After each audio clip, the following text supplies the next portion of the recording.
Bonjour à tous et bienvenue sur Mosaïque. Vous les avez peut-être vus et entendus au centre-ville de Sarreguemines ce matin. Les lycéens étaient dans la rue, du moins les élèves de terminale, et c'était pour célébrer le persan. Vous verrez plus d'images tout à l'heure. Marie-Morgane, coucou. Salut. Toi, tu as lancé un sondage sur la page Facebook de Mosaïque. Tu vas pouvoir nous donner les résultats. Mais pour le moment, on fait le tour de l'actu en 60 secondes. Les lycéens sarregueminois célèbrent enfin le persan. Des problèmes de concordance d'emploi du temps ont poussé les lycéens à célébrer cette tradition plus tard. Le persan fête les 100 derniers jours avant le début des épreuves du bac. Elles commenceront le 18 juin, soit dans 66 jours. Mais l'important, c'est de perpétuer cette belle tradition. Le réseau électrique se modernise à Sarreguemines. Enedis poursuit ses travaux. 2 km de câbles sont renouvelés entre la gare et le tribunal. Cette opération permettra d'éviter des coupures d'électricité. Les travaux de terrassement devraient être terminés cet été. Comment annoncer qu'un patient est atteint d'un cancer? Il s'agit d'une des nombreuses questions posées par les étudiants de l'IFSI de Sarreguemines. Philippe Quetin, vice-président du comité de la Moselle de la Ligue contre le cancer et coordonnateur du projet pilote Patient Ressources du plan gouvernemental Cancer 3, était accompagné d'un patient en rémission. L'occasion pour les élèves de parler de leurs craintes. Une collecte de sang organisée par des étudiants pour les étudiants. À Sarreguemines, l'IUT de Moselle-Est était hier le théâtre d'une collecte mise en place par 5 élèves de la licence professionnelle assistant de manager. Grâce à la générosité de leurs camarades, elles ont largement dépassé l'objectif de don qu'elles s'étaient fixé. Une aubaine pour l'établissement français du sang qui a des difficultés pour trouver des donneurs. L'apithérapie a le vent en poupe. Pour preuve, une équipe de tournage de TF1 est venue à la rencontre du président de l'association francophone d'apithérapie, Agro-Rederchin. Isabelle Marc, journaliste santé, proposera un reportage sur les produits de la ruche, un trésor de santé, dans le journal du week-end du 28 et 29 avril prochain. Et côté météo, ce devrait être franchement pas mal ce week-end. Regardez les prévisions de Météo France.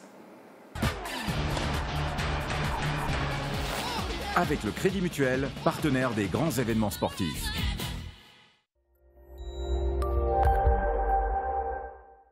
Bonjour tout le monde, on va pouvoir profiter d'un beau week-end. La matinée du samedi débutera avec un ciel encore un peu voilé, mais le soleil agit quand même de manière efficace sur les températures. Elles partent de 6 à 8 degrés le matin et grimpent entre 18 et 20 degrés l'après-midi. La journée de dimanche sera elle aussi propice aux activités de plein air avec de belles éclaircies et des températures allant jusqu'à 19 degrés. Demain nous sommes le samedi 14 avril et nous fêtons les Maximes. Le soleil nous accompagnera de 6h41 à 20h22. Je vous souhaite à tous un excellent week-end en notre compagnie.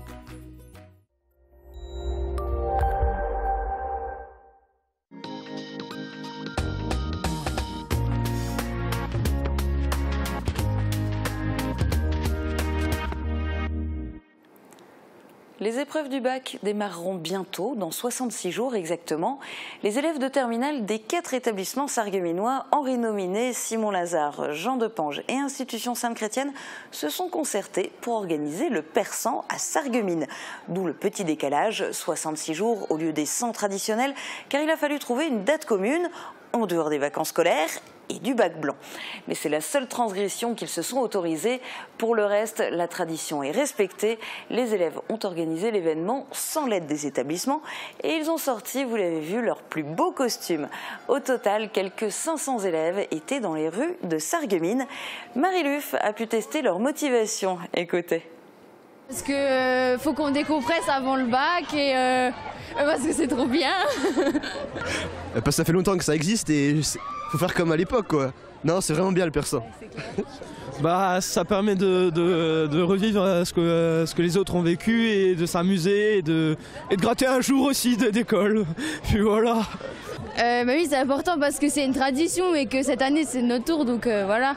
Ça permet de faire la fête, comme on a dit, et fêter les 100 jours, bon plus là, les 60 jours avant le bac. Et c'est pour faire la fête une dernière fois, on va dire comme ça. Changement radical d'ambiance En 2017, selon des estimations qui sont encore provisoires, 3693 personnes ont perdu la vie sur les routes de France. L'urgence, c'est la sensibilisation et la première cible, ce sont les conducteurs de demain. La préfecture de la Moselle organise des séances choc dans les lycées. Exemple cette semaine au lycée Jean de Pange. Reportage. Toujours par obligation, je regarde dans les rétros. Et là, je vois une voiture blanche. La marque, je ne pourrais pas vous la dire, elle roulait très vite. Elle me double par la droite et un peu plus loin, rentre dans une façade d'un café qui fait l'angle. Là, avec mon collègue, on se regarde, on sait que c'est grave, il faut réagir vite. Mon collègue appelle les secours, les forces de l'ordre, je me dirige vers la voiture et là, je vois un corps. Je ne peux rien faire, il est bloqué. On n'a pas le matériel pour pouvoir le sortir. Donc là, les minutes sont très longues. Vous avez l'impression que les forces de l'ordre, les pompiers mettent du temps. Le médecin constate qu'il est mort sur le coup.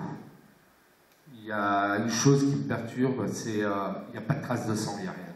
Je pose la question au médecin qui me dit qu'avec la force du choc, les organes internes ont lâché. Donc il n'y a pas de traces, tout a lâché. Nous, on prend le chemin, la route n'est plus du tout pareille. Il n'y a plus un mot dans le véhicule, il n'y a plus un mot la journée. Et chaque fois que je repasse à cet endroit, je ne peux pas m'empêcher de penser à ce jeune homme. Il n'avait que 19 ans. Les accidents de la route, c'est une réalité brute avec des morts tragiques. Devant ces élèves du lycée Jean de Pange, les témoignages s'enchaînent. Des histoires vraies, racontées sans filtre, parce que ces jeunes risquent d'être un jour ou l'autre confrontés à un accident de la route. La préfecture, à l'initiative de cet après-midi de sensibilisation, a délibérément choisi de faire intervenir des témoins prêts à raconter sans édulcorer. Policiers, gendarmes, pompiers, professionnels de la route, personnel médical et même une maman à jamais hantée par son deuil. Des récits poignants de véracité tragique. C'est mon fils qui est là-dedans, je vous en supplie, j'ai besoin de le voir. Effectivement, son fils, malheureusement, c'était le jeune qui était décédé sur le coup. Il s'est effondré à côté de moi. J'étais derrière lui avec mon appareil photo dans les mains. Il s'est mis à hurler, à pleurer. Et j'aurais tellement voulu faire quelque chose pour lui et j'étais totalement impuissante. Parce qu'il était trop tard pour lui, malheureusement. C'était bien son fils de 15 ans qui était étendu là sur le sol et il n'y avait plus rien à faire. C'était trop tard. Il existe autour de nous des personnes qui forcent l'admiration et le respect. Focus aujourd'hui sur 2 adolescents. Ils sont scolarisés au collège Himmelsberg de Sarreguemines. Et il y a 3 mois, ils ont créé un club informatique pour partager leur passion et venir en aide aux copains. Reportage. Scratch est un logiciel de programmation basé sur des algorithmes. Les élèves de 5e se familiarisent doucement avec l'outil. Lucas a seulement 14 ans, mais déjà des réflexes de professeur. De la patience, de la bienveillance et de la pédagogie. Les tutos, il les a créés avec Johan. Ça fait plaisir de préparer des choses aussi pour ceux qui veulent découvrir de nouvelles choses ou n'importe, pour évoluer aussi, ce qui est très important.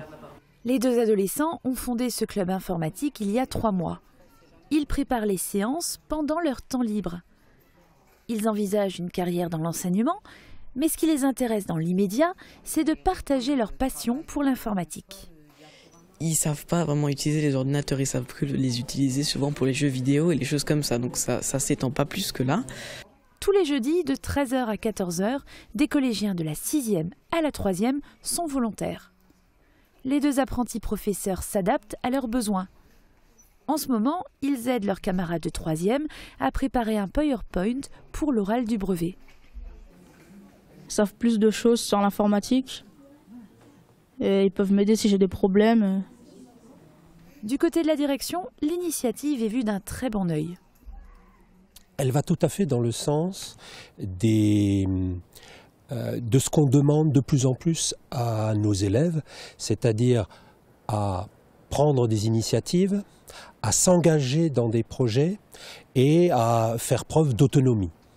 Le collège est un lieu de vie où les connaissances et les passions s'échangent, où les amitiés naissent. Lucas et Johan font l'unanimité au collège Himmelsberg. Les futurs professeurs des écoles racontent des histoires en langue étrangère. C'est une initiative de l'ESPE. L'an dernier, pour la première édition, il n'y avait ni public ni décor. Cette fois, ils ont vu les choses en grand pour le bonheur des petits. 2 classes de Neunkirch et de la Montagne Supérieure ont pu assister à ce spectacle plurilingue. La logique de l'ESPE est de préparer l'oreille des enfants pour faciliter par la suite l'accès et l'apprentissage des langues étrangères. Côté futurs enseignants, maîtriser au mieux les langues, être capable de mettre en place des activités et s'exposer devant un public comme lorsqu'ils seront devant leur classe. Je vous propose de regarder un extrait. Meine Mama, mein Bruder Hänsel,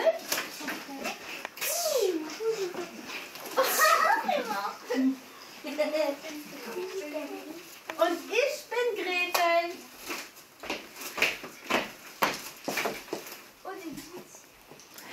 On se retrouve dans un instant pour le sondage du jour, Zap Me et Plate-Bande. A tout de suite.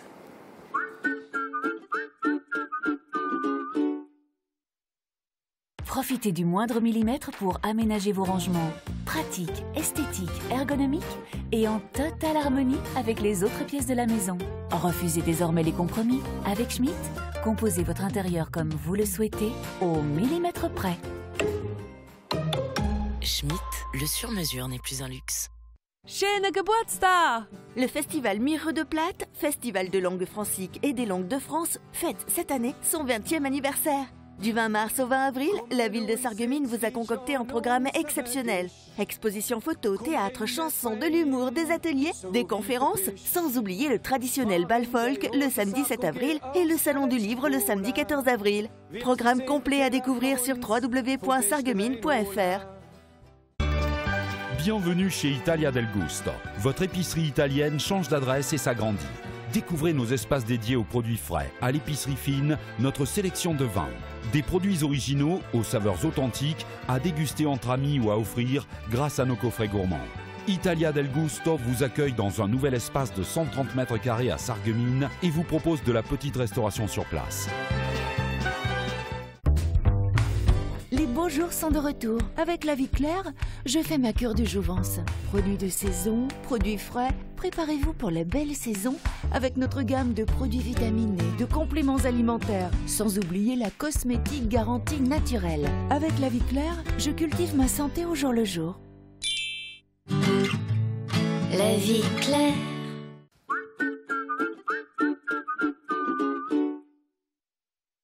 Niché dans un écrin de verdure, au bord de l'autoroute à Hombar, l'hôtel Sweet & Smart vous accueille pour 50 € la nuit. Sweet & Smart soutient à fond le SFC. Fort de ses 70 agences et de ses 6000 intérimaires par jour, DLSI soutient le SFC en championnat. DLSI, l'énergie de vos emplois et de vos footballeurs. Le Sarreguemines Football Club joue samedi au stade de la Blise. Les faïenciers reçoivent Prix-les-Mézières pour la 25e journée de championnat. Coup d'envoi de la rencontre à 18 h. Votre soirée football, c'est à suivre en direct samedi sur Mosaïque. Et la météo va être idéale ce week-end. Marie-Morgane, cette saison, le jardinage.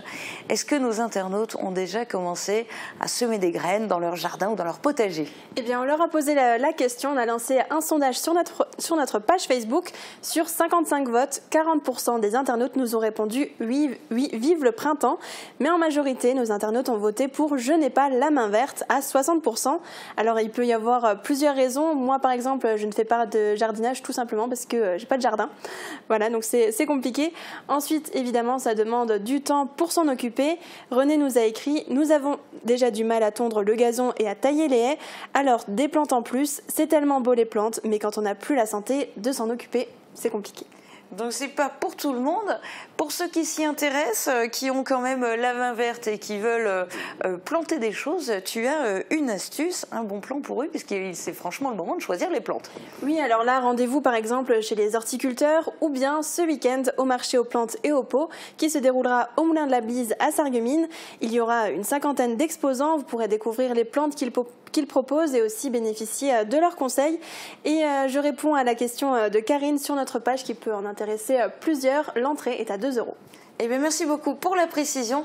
Il est temps maintenant de faire le tour d'une semaine d'actu en Moselle-Est. Voici Zapmi, réalisé par TV8 et Mosaïque.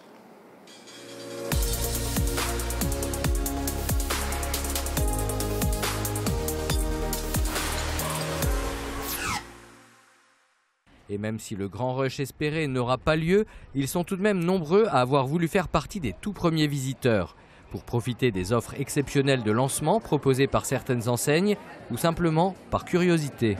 Bien sûr qu'on aurait pu attendre, mais bon, on a voulu faire comme tout le monde, hein. C'était l'ouverture, on a voulu voir, c'est la curiosité, je pense, qui a parlé en premier. Par curiosité, beaucoup par curiosité. Pour découvrir les boutiques qu'on n'avait pas forcément ici, chez nous dans le coin, genre H&M, il fallait aller à Metz et tout ça. Et du coup, on est venu par curiosité aussi, mais aussi pour faire du shopping, profiter, et puis voilà. Les écoles sont parfois en manque de locaux ou de professeurs, mais le dispositif semble en revanche faire ses preuves en termes d'apprentissage.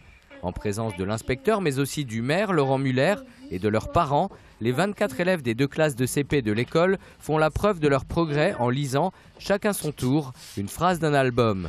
Adrien, lui, n'a peur de rien ni de l'orage qui gronde la nuit.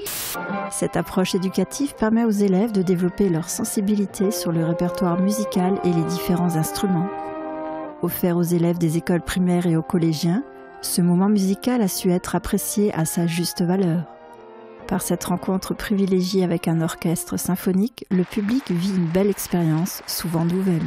Si bien sûr, l'un d'entre eux a attrapé le feu sacré ce matin et se met à jouer un instrument, et puis peut-être que dans 20 ans ou dans 10 ans, je vais le retrouver sur une scène à New York, à Chicago, à Paris, à Munich. C'est pas impossible, ce serait génial bien sûr. À la droite de Dominique, François Lavergne, président du district urbain de Folquemont. L'élu est ici pour discuter avec les personnes les plus directement concernées par les problématiques de ramassage des déchets. Dans l'ensemble, les habitants du secteur apparaissent plutôt bien disciplinés, mais au-delà des problèmes de tri, il est surtout question de sécurité. À mi-parcours, les coureurs rencontrent une première difficulté, la montée de l'étang jusqu'à la salle. Pour surmonter l'effort, les sportifs peuvent compter sur le soutien des organisateurs et des enfants.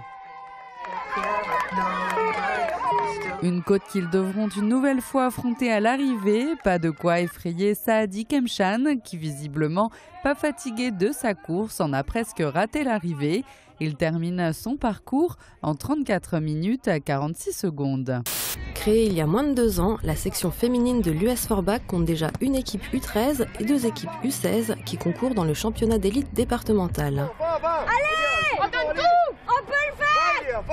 Pour féminiser davantage le club, ses dirigeants ont choisi de multiplier les événements, à l'image de ce tournoi des Lyonnes. À raison de 2 séances mensuelles de prise de vue et d'un long travail de post-production, il aura fallu près de 6 mois à Didier Houillon pour arriver au terme de ce projet qui prend vie depuis quelques jours dans l'allée centrale de l'établissement. Après les spectacles hors les murs comme Miraré et Echo, l'exposition Trait pour Trait offre au public un autre regard sur le handicap. Périscolaire à Sarreguemines, le système D en attendant. L'OMAP ayant cessé son activité, les familles s'organisent. À l'école de la Blise, les enfants tirent le repas du sac et des parents disponibles et volontaires assurent leur surveillance. La FAUI construit 10 logements adaptés pour seniors. L'association familiale d'aide aux enfants inadaptés fait ainsi face au vieillissement de ces travailleurs handicapés.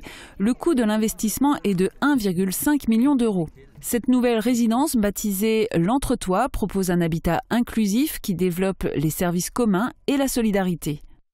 Le partage des repas aux seniors, un luxe appréciable mais coûteux. Il est 11h, Nathalie part de l'EHPAD du Bloberg livrer les valisettes. Le repas est déposé sur la table en prêt-à-manger. Si une personne n'ouvre pas, elle alerte la famille ou les pompiers. Hélas, l'activité est difficilement rentable et une interrogation se pose sur le maintien du service dans l'État. Les Sarrois sont accros à l'auto. Selon des statistiques effectuées par le parc automobile allemand, la Sarre bat des records. C'est en effet dans le plus petit land d'Allemagne que l'on compte le plus de véhicules par habitant. En 2016, on a relevé 618 voitures pour 1000 habitants contre une moyenne nationale de 555 véhicules. Un printemps de l'alternance pour des jeunes en quête de travail. Si les longues études ne vous tentent pas, l'alternance est une option gagnante. C'est le choix fait par des jeunes présents pour cette énième édition organisée par le Pôle emploi, l'occasion de rencontrer les établissements scolaires et les entreprises en demande de candidats. L'aéroport de Saarbrücken-Heim veut redresser la barre. Après plusieurs années de difficultés, le nombre de passagers a chuté à 400 900 l'an passé. Un programme d'été renforcé est proposé pour redresser la barre, 8 destinations de vacances et 3 lignes régulières vers Berlin, Hambourg et Munich. On espère ainsi séduire 400 000 passagers en 2018. Sensibilisation au lycée autour du bien manger. Être bon élève à l'école ne veut pas dire bon élève en matière d'alimentation, surtout quand la cantine de l'établissement est entourée de fast-food. C'est original, les étudiants de l'IFSI sont allés décortiquer les bonnes et mauvaises habitudes des élèves du lycée Henri Nominé. Le SBC se classe 2e du championnat de France de badminton. Pour cette dernière rencontre de l'année en National 3, il fallait gagner le derby contre Metz et c'est chose faite. Serge Malik, l'entraîneur, peut être fier de cette très belle saison avec 5 victoires, 4 nuls et 1 défaite. Quand on passe la musique, il faut que je fasse un coup en musique jusqu'à...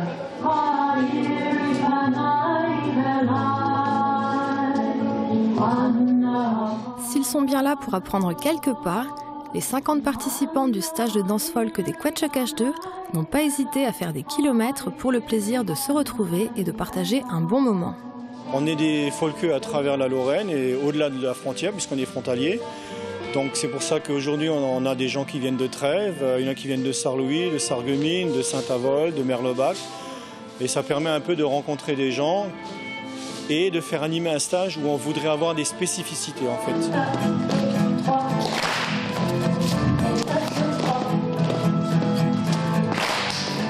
Au programme et dans la playlist, des danses celtiques, irlandaises, israéliennes, lorraines ou même mexicaines, peu importe l'origine, tant qu'il s'agit de danses traditionnelles. Le folk c'est une musique et c'est vrai c'est aussi un état d'esprit. Alors la différence qu'on peut trouver avec le folklorique, donc le folklorique on va se retrouver en costume à une époque donnée, et alors que le folk on est toujours sur les bases de musique traditionnelle, mais on peut venir habillé comme on veut, on peut venir en costume cravate, en t-shirt, en claquette peut-être un petit peu évité parce qu'on danse quand même. Donc on y va, 3, 4, 1, 2, 3, 4. Ensuite on fait 1, 2, 3, 4. Et à 5e pour se mettre face à face, donc on rapproche, on écarte l'autre et on rapproche. Jugé ringard par certains, le folk permet pourtant bien des libertés et se modernise sans cesse. 1, 2, 3, 4, on va dire que c'est des musiques anciennes où nos grands-parents dansaient dessus, comme les Scottish, des valses, des mazurkas, ça on peut faire aussi, mais on peut faire du neuf aussi, du nouveau. Donc il y a des gens qui créent, qui font des chorégraphies. Du moment qu'on reste sur l'esprit de la musique traditionnelle, on peut faire des pas tout à fait ce qui est plus moderne. La preuve, quelques jeunes s'essayent au folk, épaulés par des habitués qui ne rechignent pas à partager leurs secrets. C'est ouvert à tout le monde, alors surtout ce qui est intéressant, il n'y a pas besoin d'avoir de niveau pour danser. C'est pas du tout académique dans la forme qu'on le fait, c'est-à-dire qu'on s'adapte. Et en plus, il y a une tradition chez nous, les folkeux, on copie pour apprendre à danser. On a le droit, on n'est pas puni pour ça. C'est ce partage, ce goût de la transmission qui assure de beaux jours à la danse folk. Quels que soient les modes et les tendances, trop souvent éphémères, tous se retrouvent avec plaisir sur un petit air d'antan. Tout ce qui est valse, tango, marche, salsa, enfin j'ai toujours adoré danser. Et le folk, je trouve que c'est convivial parce que ça, on est en groupe quoi. Et voilà, c'est ce qui m'attire dans le folk. Si vous aussi vous souhaitez vous mettre à la danse folk avec les Quetchakash 2 de Frémin-Merlebach, ils vous attendent chaque mercredi de semaine paire de 20h à 22h au sein de l'espace Wieselstein.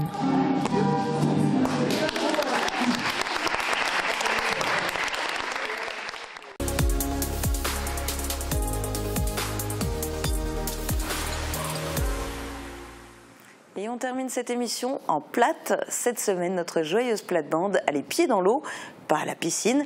Suite à un début d'année bien arrosé, Suzanne, Martine, Bertrand et Sébastien s'intéressent aux inondations. On vous laisse en compagnie de ces 4 joyeux lurons. Très bon week-end à tous, à bientôt. Très bon week-end.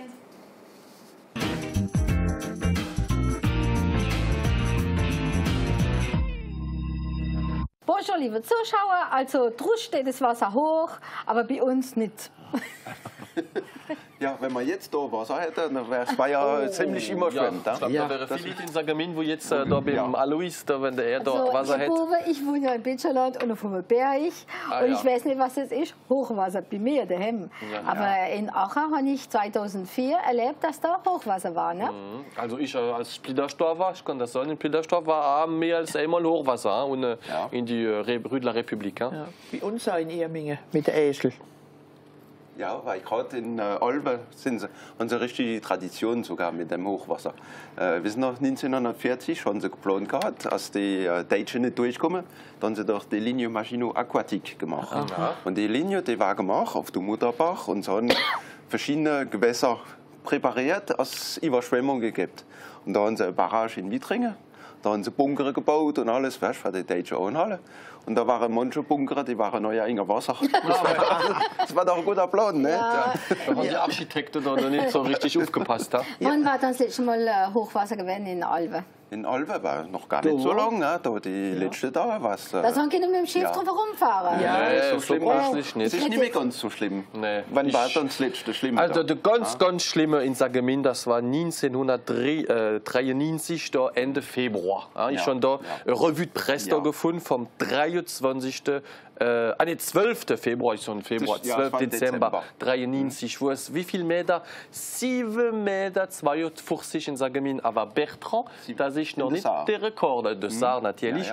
Der Rekord ist schon von 1947. Und weißt du wie hoch?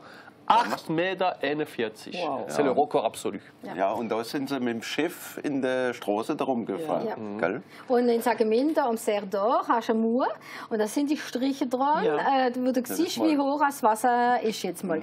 Meistens ist immer an einem Ort, wo es Hochwasser gibt, ist ein Pegel, nennen die Deutschen das, wo sie so Striche machen und dann siehst du, wie hoch das Wasser ist. Aber du hast gesagt, von Alba, also von 49, da gibt es sogar gar Filme. Ja, 1947 gibt es Filme über Saargemien. Über die Überschwemmung damals. Ja, das kann man, Nicht in Albe, der Film. In Albe? Nein. Ja, in Albe ist aber oft Hochwasser, gell? Ja. Und das letzte war auch Hochwasser. No, ist da der Albe, ist da im Hochwasser da Fischer gekommen, gell? Und dann steht er da in der Mitte Wies und mit seinen Fischgärten, gell? Über jemand kommt ja das Säbel an. Alba, was machst du da? Du fängst doch nichts da. Du bist da in der Mitte Wies. Und schau mal, wie es windig ist und kalt und es regnet. Komm, wir gehen da vis-à-vis in der Wirtschaft. Ich bezahle da guter Schnaps. Gehen die da in die Wirtschaft, trinken einer. Ich war einmal gefragt, der Säbel, der Alba. Ja, sag mal, hast du überhaupt schon etwas gefangen in Maid? Hast du schon ein paar gefangen in Maid? Dann hat er gesagt, ja, du bist jetzt der Achte. So kann man es auch machen, gell? Da waren auch 2 Bauern, wenn Hochwasser ist, die haben sich auf das Dach von ihrer Farm geguckt, gell? Und wie sie da oben gucken, sagt Andy, wenn man, schau mal da unten, da schwimmt ein Hut, sagt er, nicht, das ist der Albert, der mäht zu allem Wetter. Ja, und ein bisschen, gell? Ja, in Bitschland haben auch 2 da eine Brücke gebaut, gell? Dann haben sie die Brücke gebaut, wenn man die Brücke fertig ist, sagt der eine zum anderen, ey du, wir haben jetzt die Brücke da gebaut, da ist gar kein Bauch unten drunter. Dann sagt er, man muss die Brücke wieder abschlagen. Dann sagt er auch noch, das geht nicht, mal, da steht ja schon einer auf der Brücke und der fischt. Ja, die geht zur Brücke sagen immer, sie haben schon so, weil da ist einer durchgegangen und dann hat er zu ihnen gesagt, geht zur Brücke? Mir Lara, aber wenn man da getroffen ist durch Überschwemmung, das kostet immer sehr viel Geld. Und die Kollektivität und alles kostet doch ein bisschen Geld. Da lacht man nicht mehr. Ja, so. Das sind manche, die gehen mit dem Restgeld von der Versicherung dann noch sogar ein bisschen in Urlaub, gell? Aber es geht aber nicht immer so einfach. Ne? Weil jetzt kommt ja immer wieder. Und das Problem ist, irgendwann ist man es dann satt. Immer keine Orte, wo die Wirtschaft oder so zugemacht, weil ja noch der dritte oder der vierte Überschwemmung, sagst du, jetzt langsam der ganze Peppes und Schlamm und alles. Und in Paris ist das ganz schlimm. Wenn jemand die Seine richtig mal drüber geht, da kostet es Milliarden sowieso. Gell? Das ist ein Problem. Da ist noch eine andere Operation, wo viel Geld kostet hat, wo man gehabt hat und ist wieder weggekommen und jetzt will es wieder einführen. Das ist der Service Militär und das ist unser nächstes Thema. Also bis nächstes Mal. Bis dann. Ja.